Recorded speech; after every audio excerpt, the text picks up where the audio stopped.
आइए अब खबरें विस्तार से। हरियाणा में एक रैली के दौरान कांग्रेस नेता रणदीप सुरजेवाला ने ऐसा बयान दे दिया जिस पर सियासी घमासान छिड़ गया है। उन्होंने बीजेपी के वोटर्स को राक्षसी प्रवृत्ति का बताया और इस बयान पर बीजेपी हमलावर है। रिपोर्ट देखें।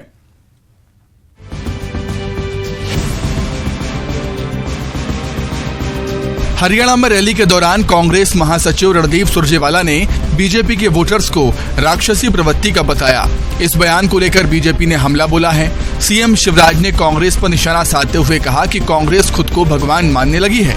उन्होंने कहा कि जनता जनार्दन को राक्षस बताना अशोभनीय है। इसके साथ ही सीएम शिवराज ने पूछा कि क्या श्राप देना कांग्रेस की मोहब्बत की दुकान है।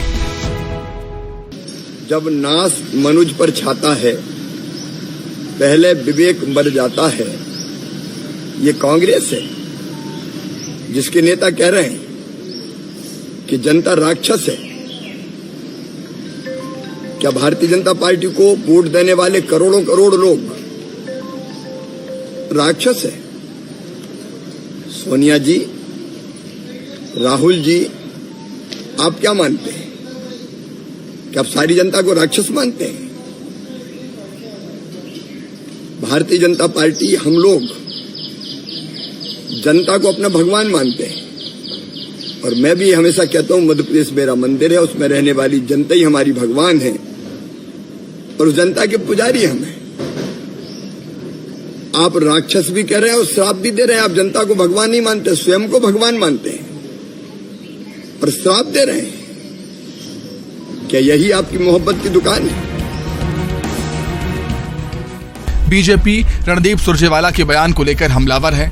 मंत्री विश्वास सारंग ने कहा कि अब तक ये बीजेपी नेताओं को गाली देते थे, लेकिन अब ये मतदाताओं को भी गाली दे रहे हैं। बीजेपी को वोट देने वालों को राक्षस कहकर उन्हें श्राप देने की बात कह रहे हैं, यानी ये अपने आप को भगवान भी मानने लगे हैं। उन्होंने कहा कि आने वाले चुनाव में जनता इस तरह के बयानों का जवाब देगी। कांग्रेस के वरिष्ठ नेता रणदीप सिंह सुरजेवाला जी ने जो बयान दिया है वो कांग्रेस के संस्कार और कांग्रेस की परिपाटी का परिचायक है। ये कोई नई बात नहीं है।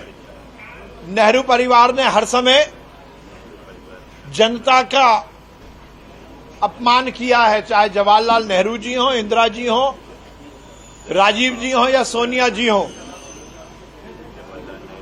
वो हर समय जनता का अपमान करते आए और अपने आप को, अपने परिवार को इस देश में संविधान से ऊपर मानते आए हैं। लोकतंत्र में जनता ही भगवान होती है, पर रणदीप सिंह सुरजेवाला जनता को राक्षस कह रहे हैं। अभी तक भाजपा के नेताओं को गाली दे रहे थे। तो बीजेपी लगातार कांग्रेस को घेर रही है, जबकि कांग्रेस पलटवार कर रही है। पार्टी के प्रवक्ता अभय दुबे ने कहा कि बयान का गलत मतलब निकाला गया। उन्होंने कहा कि बीजेपी सरकारों की प्रवृत्ति को लेकर रणदीप सुरजेवाला ने बयान दिया था। देखिए, आचारहीनम न पुनन्ति वेदा, हमारे सनातन धर्म में कहा गया है कि वेद भी उनको ठीक नहीं कर सकते जिनका आचरण प्रजातंत्री व्यवस्था में ठीक नहीं है। उनका संदर्भ भारतीय जनता पार्टी की सरकारों से है। जिस प्रकार भारतीय जनता पार्टी की सरकारों ने चंद धन्ना सेठों को 12 लाख करोड़ की नेटवर्थ कमा दी और किसान की आमदनी 27 रुपए रह गई।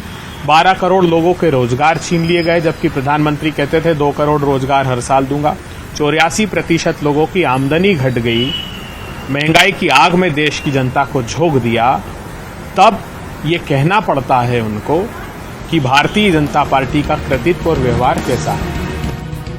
कांग्रेस कितनी भी सफाई दे, बीजेपी को एक बड़ा मौका मिल गया है। रणदीप सुरजेवाला के बयान को बीजेपी जनता का अपमान बना रही है और बयान के बहाने कांग्रेस पर हमला बोल रही है।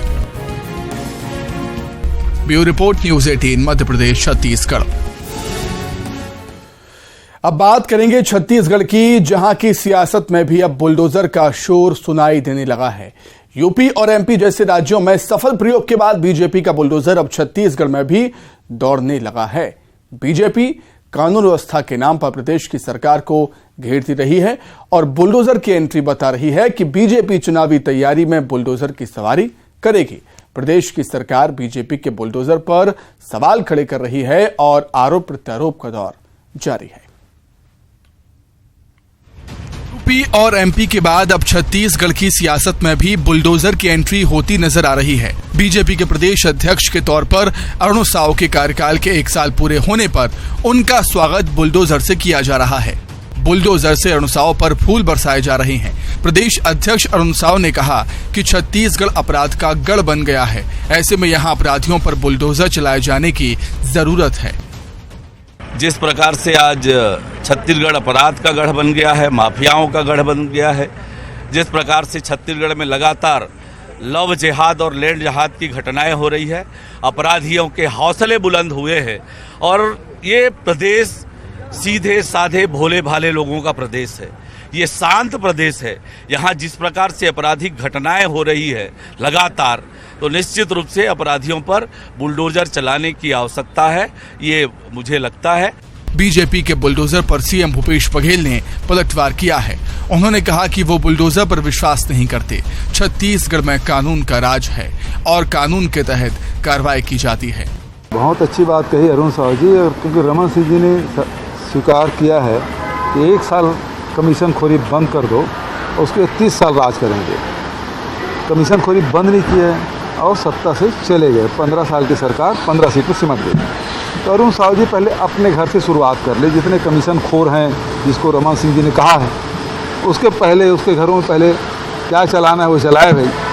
और हम लोग को बुलडोजर वगैरह चलाने में विश्वास नहीं करते, कानून पे विश्वास करते हैं। कानून का राज हमारे छत्तीसगढ़ में है और विधि सम्मत कार्रवाई हम लोग करेंगे। बीजेपी शासित राज्यों में बुलडोजर कानून व्यवस्था का प्रतीक बन गया है और अब चुनाव से पहले छत्तीसगढ़ में भी बीजेपी बुलडोजर दौड़ाने लगी है। इसके जरिए बीजेपी प्रदेश की सरकार को तो घेर ही रही है, कांग्रेस भी पलटवार कर रही है। बुलडोजर पर वार पलटवार का दौर जारी है। रायपुर से युगल तिवारी के साथ ममता लांजीवार की रिपोर्ट। इंदौर शहर से करीब 10 किलोमीटर दूर रेवती गांव में पहाड़ और पोखर हादसों का सबब बन गए। लोगों का कहना है कि अब तक यहां 60 लोग अपनी जान गंवा चुके हैं। मौज मस्ती की जगह लोगों की जान की दुश्मन कैसे बन गई, आइए जानते हैं।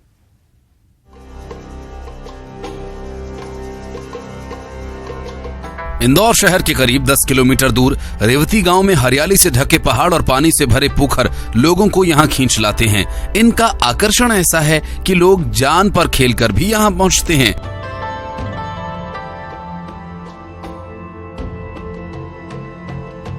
खास तौर पर शहर और स्कूल कॉलेजेस के स्टूडेंट्स यहां पर आते हैं और यहां पहुंचने के रास्ते ऐसे हैं कि जान पर बन आती है। गांव वालों का ये कहना है कि अब तक करीब 60 लोग यहां आते वक्त अपनी जान गंवा चुके हैं। 3 अगस्त को यहां विजयनगर का रहने वाला 18 साल का देवांश वो दोस्तों के साथ पानी में नहाने चला गया, लेकिन डूब जाने से उसकी मौत हो गई। यहाँ पे बता रहे पानी में कूदे हैं, क्या हुआ जो भी। बच्चा मेरा पानी में कभी कूदता नहीं था, कभी भी, इतने से ज्यादा। और आप देखो इसमें कहीं इतनी गहराई भी नहीं है एकदम से कि एकदम से गड्ढा हो सीधे खड़े चले जाओ। पहले घुटने तक पानी आएगा, फिर जांग तक आएगा, फिर कमर तक आएगा, फिर पेट तक आएगा, फिर छाती तक आएगा। ऐसे पानी है इसमें और लंबाई चौड़ाई भी नहीं है ज्यादा। तो मेरा ही बच्चा कैसे कूदा इसमें, इसका मेरे को पूरी शंका है। वो 7 लड़कों पे उनने साजिश के तहत इसमें बच्चे को डुबाकर खत्म किया। उसके बाद बच्चे को बचा, उनने बहुत साथी ने पहले से उनके पास केसेस भी है उनके ऊपर। गांव वालों का कहना है कि यहाँ स्कूल कॉलेजेस के लड़के लड़कियों का जमावड़ा रहता है। हम उन्हें सावधान भी करते हैं, लेकिन वो हमारी बात नहीं सुनते। नतीजा ये होता है कि फिर हम उनके शव ही पानी से निकालते हैं। पानी भी इतना गहरा है, भरा, इसमें कम से कम 40 फीट गहरा गड्ढा है। उस गड्ढे में बच्चे ऊपर से कूदते हैं और नीचे पत्थर पड़े बड़े बड़े, वो कई पत्थर से सर फूट जाते हैं। कोई बच्चे नीचे से निकलता ही नहीं है, अंदर ही मर जाता है। तो आए दिन इनके समस्या का सर ये निराकरण। गांव वालों के साथ साथ पुलिस वाले भी लाचार हैं। वो भी कहते हैं कि ये लोग हमारी बात नहीं मानते। बाढ़ गंगा थाने के सब इंस्पेक्टर स्वराज डाबी का कहना है कि हम यहाँ पेट्रोलिंग करते हैं, लेकिन फिर भी लापरवाही की वजह से लोग यहाँ अपनी जान गंवा देते हैं। लोग आते हैं, बच्चे आते हैं तो उनको भी समझाइश दी जाती है, लेकिन लगातार समझाइश दिए जाने के बावजूद भी कुछ बच्चे इधर उधर से दबे छुपे पहुंच जाते हैं और इसी के दौरान कुछ हादसे हो जाते हैं जिनसे कुछ बच्चों की मृत्यु भी हुई है। तो इस पे लगातार पुलिस प्रशासन द्वारा लगातार इसमें निगाह रखी जा रही है। स्कूल कॉलेजेस के छात्रों की मौज मस्ती उनकी जान पर भारी पड़ रही है। पुलिस की पेट्रोलिंग अपनी जगह पर है, लेकिन अपनी जान की परवाह तो खुद को ही करनी होगी, क्योंकि ये इलाका ऐसा है, सावधानी हटी तो दुर्घटना घटी। न्यूज़ 18 इंदौर।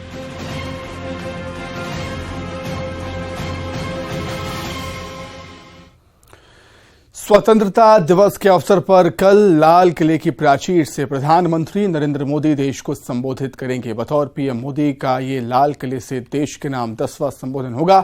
ऐसे में लाल किले की प्राचीर से 15 अगस्त को प्रधानमंत्री मोदी क्या बोलेंगे, इस पर सबकी निगाहें हैं। बतौर प्रधानमंत्री नरेंद्र मोदी के दूसरे कार्यकाल का ये 5वां और आखिरी भाषण होगा।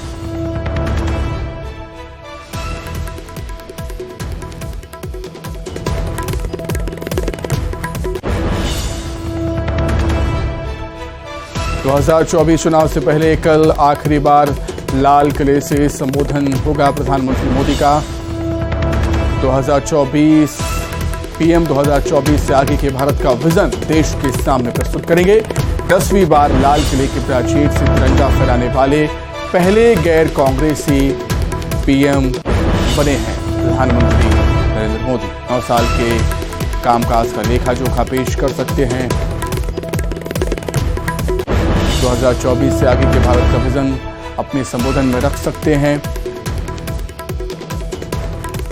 पूर्वोत्तर भारत के लिए बड़े ऐलान भी हो सकते हैं। भ्रष्टाचार के खिलाफ चलाए जा रहे अभियान के बारे में जानकारी भी दे सकते हैं। अगले 5 सालों में गुलामी के प्रतीकों से छुटकारा पाने के एजेंडे को सामने रख सकते हैं। सीआरपीसी, आईपीसी और एविडेंस एक्ट में बदलाव के लिए संसद में पेश किए गए विधेयक शामिल,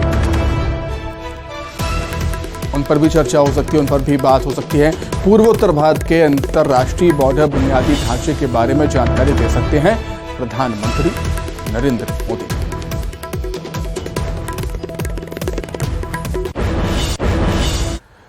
तो देश भर में स्वतंत्रता दिवस की तैयारियां जोरों पर हैं। राजधानी दिल्ली में लाल किले पर फुल ड्रेस रिहर्सल की गई, जहां जमीन से लेकर आसमान तक हिंद के रणबांकुरों ने अपना दम दिखाया।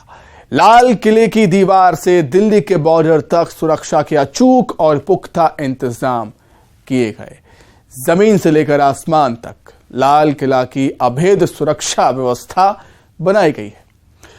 लाल किले की सुरक्षा की जिम्मेदारी कई लेयर में कई एजेंसियों को दी गई है, जिसमें एनएसजी, एसपीजी, पैरामिलिट्री फोर्सेस और दिल्ली पुलिस के जवान शामिल हैं। वहीं प्रधानमंत्री के रूट से लाल किले तक 10,000 से अधिक पुलिस कर्मियों को तैनात किया गया है। सिर्फ लाल किले के पास ही लगभग 5,000 सुरक्षा कर्मी तैनात रहेंगे, जबकि 1,000 से ज्यादा हाईटेक सीसीटीवी कैमरे लाल किला और उसके आसपास के एरिया में लगाए गए हैं।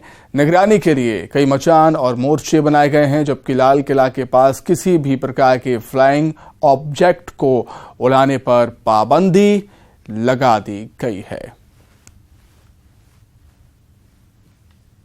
स्वतंत्रता दिवस समारोह के लिए देश की राजधानी दिल्ली पूरी तरीके से तैयार है और इसी को देखते हुए सुरक्षा की दृष्टि से दिल्ली को अवैध किले में तब्दील कर दिया गया है। पूरी दिल्ली में 40,000 के आसपास पुलिस के जवान तैनात किए गए हैं और दिल्ली में हर बारीक घटना पर नजर रख रहे हैं। उसके साथ साथ जहां मैं इस वक्त मौजूद हूं, यानी कि दिल्ली के दिल लाल किले की सुरक्षा व्यवस्था बेहद कड़ी की गई है। प्रधानमंत्री के समारोह के लिए यहाँ 10,000 पुलिस के जवान तैनात किए गए हैं। यहाँ की सुरक्षा व्यवस्था 5 लेयर में बांटी गई है, जिसमें एनएसजी, एसपीजी, खुफिया एजेंसियां, दिल्ली पुलिस के जवान और पैरामिलिट्री फोर्सेस के कमांडो तैनात रहेंगे। सामने आप ये जो लाल किले के सामने झंडा देख रहे हैं, आमतौर पर पहले यहाँ लोहे का कंटेनर होता था, लेकिन इस बार चूंकि कोविड की कोई रेगुलेशन नहीं है, ऐसे में कार्यक्रम बड़ा होना है, उसी को देखते हुए इस बार यहाँ पर इस तरीके का कपड़ा लगाया गया है। सुरक्षा इस तरीके की बारीक रहेगी कि अगर आप सामने ये सड़क देखें जहां से प्रधानमंत्री को गुजरना है, इस सड़क पर 3000 के आसपास कैमरे लगाए गए हैं जो फेस रिकॉग्निशन कैमरे हैं, जिनमें अगर कोई अपराधी आतंकी आता है तो वो तुरंत डिटेक्ट हो जाएगा, जिसके बाद कंट्रोल रूम में जो अधिकारी और जो लोग बैठे हैं वो वहां से तुरंत एक्टिविटी कर सकेंगे। इस पूरे इलाके में अगर आप देखें तो कुछ इस तरीके से छोटे छोटे चेकिंग पॉइंट, बैरिकेडिंग लगाई गई है और आज रात 11 बजे से कल सुबह 11 बजे तक यहाँ किसी भी तरीके का मूवमेंट नहीं होगा, डॉग स्क्वाड होंगे और कुछ इस तरीके से इस पूरे इलाके को कॉर्डन ऑफ कर दिया गया। अब आपको दूसरा पहलू दिखाता हूं मैं। सामने अगर आप देखेंगे तो इस मंदिर के ऊपर एंट्री ड्रोन सिस्टम लगाया गया है, जिससे अगर इस पूरे इलाके में कोई गतिविधि होती है तो तुरंत ऊपर से नोटिस किया जा सके। उसके पीछे जो रडार सिस्टम घूम रहा है वो इस पूरे इलाके में जो तमाम तरीके के नेटवर्क है, जैमर, उनको सीज कर देगा। तो इसी के साथ ही फिलहाल